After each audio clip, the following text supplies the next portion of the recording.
My name's Vera. I'm 29. And if there's one thing I've learned the hard way, it's that nothing cuts deeper than betrayal that comes from your own blood. 5 years ago, I thought I had it all figured out. I had just landed a solid position as a marketing director at a tech startup in Austin, saved up for a down payment on a townhouse, and most importantly, I was in love. His name was Nathan. He wasn't flashy, wasn't the loudest person in the room, but he had this steady presence that made you feel like the world could fall apart and he'd still be standing with you. I had the ring picked out. I had the speech written. I even had the reservation at Uchi, our favorite sushi place downtown. And then my sister Chloe swooped in like a vulture dressed in a designer sundress and that smug smile she always wore when she thought she'd won something. I don't know exactly how it happened. Just that 1 week before I was going to propose, Nathan pulled me aside, sat me down in the quietest corner of Radio Coffee, and told me he was confused. He said he felt something with someone else. And when I asked who, he hesitated just long enough for my stomach to drop before whispering, Chloe. My younger sister. The golden child. The one who never missed a chance to point out that I was always a step behind. The one who could light up a room and suck all the oxygen out of it, then ask why everyone else looked tired. She'd always been the prettier one, the funnier one, the one our parents looked to with pride while I got the well, as long as you're doing your best, pat on the shoulder. I can't say I was surprised she tried something like this. I was surprised he said yes. They moved in together 2 months later. I cut contact, didn't answer Chloe's calls, didn't respond when Nathan texted me 3 times asking if we could talk. I didn't go to their engagement party, though Mom tried guilt-tripping me into it. Family is family, Vera, she said. But all I heard was, your feelings don't matter as much as appearances. So I did what I always do. I shut down, got quiet, and focused on work. I poured everything into my career. I stopped checking Instagram. I built walls that even I couldn't see over. And in those walls, I found peace, or at least something that looked like it. Then last month, Dad died. It wasn't sudden. He'd been battling pancreatic cancer for almost a year. But even though we all saw it coming, the finality of Mom's call still hit like a freight train. I hadn't seen him in 6 months, but I still cried alone in my apartment while Chloe posted photos of Dad from his hospital bed with long-winded captions about cherishing every moment and the privilege of being his daughter. I wanted to scream. Chloe, who hadn't even visited for Thanksgiving. Chloe, who only started showing up again when she found out Dad had updated his will. The funeral was last Tuesday. Black dresses, gray skies, people I hadn't seen in years whispering into tissues.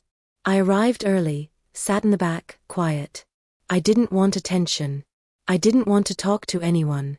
I just wanted to say goodbye. But of course, that wasn't in Chloe's plan. She walked in 20 minutes late, hand in hand with Nathan. She was wearing black, but it was the kind of black that hugged her curves like it was tailored for a photo shoot. Nathan, meanwhile, looked like he was walking a red carpet instead of stepping into a Methodist church in suburban Dallas. She saw me almost immediately. I could feel her eyes scanning the room until they landed on mine, and that's when she smirked. "Some girls just finish first," she said as she passed me in the aisle, loud enough for anyone near us to hear. I didn't flinch. I didn't blink. I just smiled. Then I said, "You still working at that boutique downtown?" Her smirk twitched just slightly. She wasn't expecting that. But that wasn't the punchline that came next, because just then a sleek black Tesla Model S pulled up outside the church, and the door opened. My husband stepped out. When Chloe turned, curious, wondering who I was smiling at, she saw him, and I swear she nearly dropped Nathan's hand. The moment she saw him, her whole posture changed. Her chest, which had been puffed out like a peacock's, deflated. Her shoulders dropped a fraction, and her jaw hung open just long enough for Nathan to notice. He followed her gaze, confused, until his eyes landed on him. Marcus. Elegant, composed, the kind of man who didn't need to raise his voice to own a room. He stepped out of the Tesla in a perfectly tailored charcoal suit, adjusting his cufflinks with the same calm confidence he brought to boardrooms across 3 continents. He wasn't flashy. He was the kind of man who made flash irrelevant. He walked over to me with the same steady presence Nathan used to have, only now I could see the difference. Marcus didn't borrow confidence. He owned it. He took my hand and kissed my cheek. And for a moment, I forgot we were at a funeral. The air between us didn't just shift, it changed ownership. Chloe blinked like she was seeing a ghost. Nathan's expression twisted, not with jealousy, but with something worse. Regret. I could almost hear the gears turning in her head. Nathan was mouthing, barely audible, "Is that Marcus Rivera?" "Yep." The same Marcus Rivera who had graced the cover of Fortune's 40 Under 40. The same one who spoke at conferences from Silicon Valley to Singapore, had built his investment firm from nothing, and whose portfolio included half the hottest startups in Texas. And the same man who, unlike Nathan, actually saw me, who valued my mind, who didn't need me to shrink to feel bigger. But I didn't say a word. I just turned back toward the altar with his hand in mine. The ceremony began, and I could feel Chloe's eyes boring into the back of my head the whole time. She was unraveling, and I didn't have to lift a finger. But that wasn't the moment things truly shifted. That came later, at the wake. The reception was held at our parents' old house in Plano, a place that still smelled like vanilla candles and disappointment. The house was full of mourners, and Chloe was in her element, hugging relatives, laughing too loud, telling stories about Dad like she'd been his devoted caretaker instead of a twice-a-year visitor. Nathan was glued to her side, occasionally tossing glances at Marcus and me from across the room. At one point, I walked into the kitchen to get a glass of sweet tea and found my mother there, arranging casserole dishes. She didn't look up. "I saw who you brought," she said. I waited, and she sighed, deep and theatrical. "It's just, this isn't a competition, Vera. It's your father's funeral." "I didn't make it a competition," I said calmly. "Chloe did. 5 years ago." She turned around then, eyes sharp, serving spoon still in hand. "You're still bitter about Nathan. You were barely together 18 months. And Chloe loved him." I actually laughed. "I was going to propose." "You knew that," I continued. She waved the spoon dismissively like she was batting away a fly. "You weren't ready. You never were. Always so cautious. So serious. Chloe goes after what she wants. Maybe you should have done the same." And just like that, I was 12 again, sitting at the kitchen table while Chloe got praised for making cheerleader, and I got ignored for winning the science fair. I was 17, watching her get the keys to Dad's Camaro while I got told I wasn't responsible enough yet. I was 24, listening to Mom tell me that Nathan was more Chloe's type anyway when I first told her what had happened. But I wasn't 12 or 17 or 24. I was 29, and I was done. So I said, "Thanks for the perspective," and walked out. Later that evening, as the sky darkened and the crowd thinned, the family lawyer arrived. A woman in a navy blazer with a worn briefcase, setting up at the dining room table. And Chloe, she was already positioned front and center, one arm around Nathan, that smug grin creeping back onto her face. She had no idea what was coming. The lawyer cleared her throat and opened the folder slowly, drawing everyone's attention. The room fell quiet, but there was tension in the air, static, unspoken, almost ritualistic. I looked around the room, scanning faces I hadn't seen in years. Most of them had aged. Some hadn't changed at all. And Chloe, she sat tall, confident, with her legs crossed and a glass of wine in hand, like she was already calculating the numbers in her head. "I'd like to begin by thanking everyone for being here today," the lawyer started, her voice crisp and practiced. Mr. David Montgomery's final wishes were very clearly outlined in this document, which he updated just 8 months ago. At the mention of the will being updated, I saw Chloe stiffen just slightly. Her fingers paused on the rim of her glass. "He asked that I read the following aloud." The lawyer pulled out a smaller sheet of paper and began reading a personal message Dad had left behind. It wasn't poetic. It wasn't warm. It was matter-of-fact, the way Dad always was. "To my family, if you are hearing this, then I am gone. I have no illusions that I was perfect, and I know I left many things unsaid. But I want my last actions to speak clearly. I've spent the last year watching more carefully than most of you know. I've seen who showed up and who didn't, who gave with no expectations, and who took with both hands. What I built will not go to waste. Not again." A few people shifted in their seats. Mom blinked hard, her lips pressed tight. Chloe, however, gave a tiny smirk like she thought Dad was talking about me. I felt Marcus's hand gently rest on mine. The lawyer placed the paper down and lifted the actual will. "Let's begin with the family home," she said. "Mr. Montgomery's residence, valued at approximately $850,000, will be transferred to. Chloe leaned forward slightly. Vera Montgomery Rivera. You could have heard a pin drop. I didn't move, didn't blink. My expression didn't change, but inside, my heart skipped. Not from joy, from shock. Chloe's head jerked toward me. What? She blurted. The primary residence, along with all its contents, belongs solely to Mrs. Vera Montgomery Rivera, the lawyer confirmed. That has to be a mistake, Mom said, her voice rising. David promised Chloe the house years ago. There was a previous version of the will, the lawyer confirmed, but it was legally nullified and replaced. This version is final and notarized. Chloe stood up, knocking over her wine glass. This is ridiculous. Dad said he told me. Please sit down, Ms. Montgomery, the lawyer interrupted, still calm. Chloe didn't sit. She was staring at me now, face flushed. Nathan reached for her arm, but she shook him off. What did you do, Vera? What did you say to him? Nothing, I said evenly. Maybe he just saw things for what they were. But that wasn't the revelation that came next. The lawyer continued down the list. Stocks, accounts, trust funds, some to me, some to charitable causes Dad had supported quietly over the years. Small things to extended family. And then, as for Montgomery Marketing Solutions and its controlling shares, these have been placed in a private family trust controlled by. She paused. Mrs. Vera Montgomery Rivera. The air went still. Even I was caught off guard. Chloe's eyes went wide. What? Her? Are you kidding me? She's not even. She doesn't know anything about the business. Actually, I said quietly, I have an MBA in business strategy and 7 years of marketing experience. But thanks for the vote of confidence. The lawyer looked up. Mr. David Montgomery explicitly stated that he admired Mrs. Rivera's business acumen and her vision for long-term growth. The trust ensures voting control over the company remains in her hands. Ms. Chloe Montgomery retains no shares. That was the knife. But the twist came from the person none of us expected. Mom stood up. David would never do that, she snapped.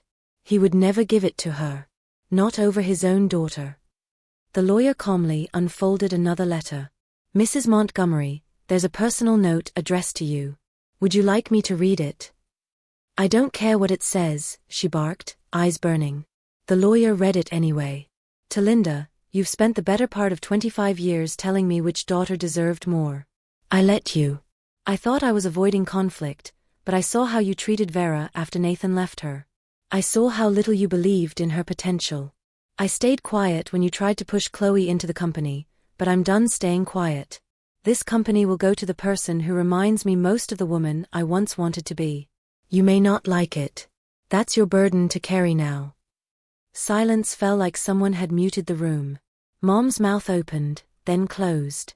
Chloe just stood there, hands shaking. Nathan was shrinking beside her, his eyes flicking between everyone like he wanted to disappear. And then Chloe snapped. You manipulated him, she said, pointing at me. This is some twisted game. You think you've won, huh? Because you married some rich guy and kissed up to Dad on his deathbed. I stood. I didn't have to manipulate anyone, I said. I just showed up. She moved toward me fast, too fast. But Marcus stepped between us without hesitation, calm but firm. Don't, he said. Just that. But his voice could have stopped traffic. Chloe glared at him, then at me. And then, for the first time in years, I saw something I'd never seen in her eyes before. Fear. Not of me, not of Marcus, but of what she'd lost, of what she never really had. She turned to Nathan, expecting support, but he just stared at the floor. And that's when I knew she had no one left to blame but herself. But the real fallout hadn't even begun yet. Because as the room emptied and the lawyer packed up, Marcus leaned in and whispered something to me.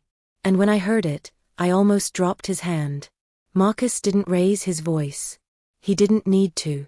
His words were like a surgical blade, precise, quiet, and instantly sharp. She tried to contact me, he whispered, before the funeral. Last Thursday, through my assistant. Said it was about a business opportunity. I didn't react right away. I just kept my eyes on the now half-empty room, watching Chloe storm off toward the garage like a woman looking for something to break. My throat tightened when I asked, "What kind of opportunity?" "Investment in a new boutique concept," he said softly. She asked my assistant to pass along her pitch deck. Said it was time sensitive. I didn't tell you because I wanted to see what kind of move she was making first. And now we knew. She hadn't just stolen the man I loved 5 years ago. She hadn't just paraded him in front of me at our father's funeral or mocked me with that smug little jab about finishing first. She was still trying to sink her claws into everything I had, even after everything that had just happened. And the worst part? It still hurt. I thought I was past it. I thought marrying Marcus, rebuilding my life, and watching Chloe's smug smile finally crumble would be enough. But it wasn't, because somewhere deep down, part of me still wanted a sister. Still wanted my mother to see me just once without measuring me against the shadow she'd shaped Chloe into. Later that night, I stood in my old childhood bedroom, now empty, stripped down. The posters and awards long gone. Just 4 cream walls and a small desk that still had V+N carved in the corner. I must have done that when I was 16, when I still believed love was permanent and families were forever. Marcus had gone to take a call outside. I told him I needed a moment alone. That's when I saw it. An old photo on the shelf above the desk, faded and bent at the edges. It was me and Chloe at some family lake trip in high school. Sunburned, grinning, arms slung around each other's shoulders like we actually had each other's backs.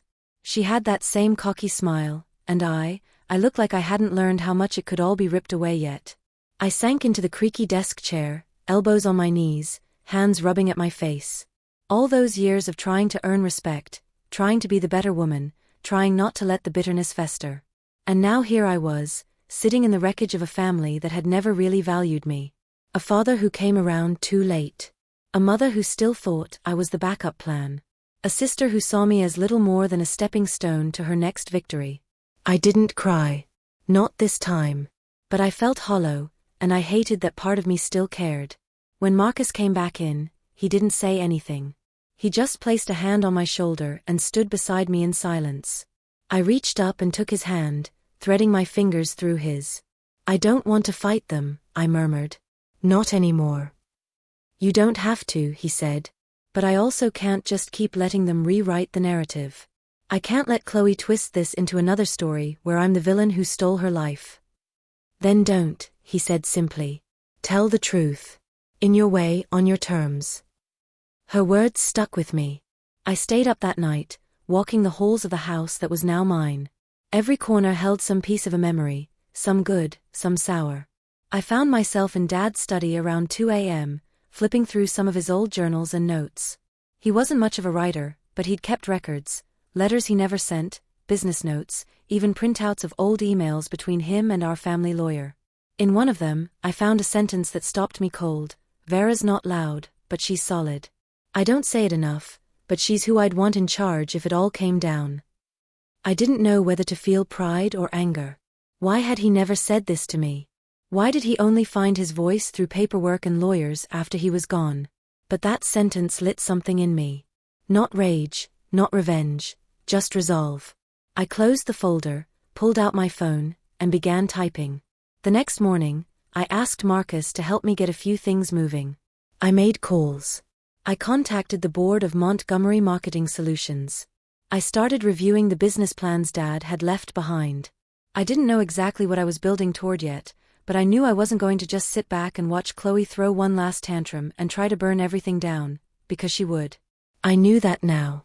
This wasn't over for her. Not by a long shot. But it was changing for me. I wasn't going to play defense anymore. The shift didn't happen overnight. It never does. But over the next few months, something changed. Not just around me, but in me. Montgomery Marketing Solutions thrived under new leadership. With Marcus's guidance and my marketing expertise, we expanded into digital strategy consulting and landed 3 Fortune 500 clients within 6 months. Chloe tried to contest the will, but her lawyer dropped the case when the evidence became clear. Dad's mental capacity was never in question, and his intentions were documented thoroughly. Nathan reached out once, through a mutual friend. He wanted to apologize, to explain. I never responded. Some chapters are meant to stay closed. Mom stopped calling after the legal challenges failed. I think she finally understood that the version of me who accepted scraps was gone. And Chloe? I heard through the grapevine that she moved to Phoenix, started over with a small boutique. No drama, no social media posts about new beginnings. Just quiet retreat. 6 months later, I stood on the balcony of the house I'd inherited, watching the Texas sunset paint the sky in shades of gold and crimson. Marcus joined me with 2 glasses of wine. You know, he said, you never once raised your voice through all of this. Didn't need to, I said. He smiled and pulled me close. You didn't just win. You outgrew them. And he was right. For the first time in my life, I didn't feel like I was standing in anyone's shadow. I was standing on solid ground, my own, and I'd built it from the foundation they thought would never support me. Some women fight for recognition. Others build empires so quietly that by the time anyone notices, it's already too late to stop them. I chose to build.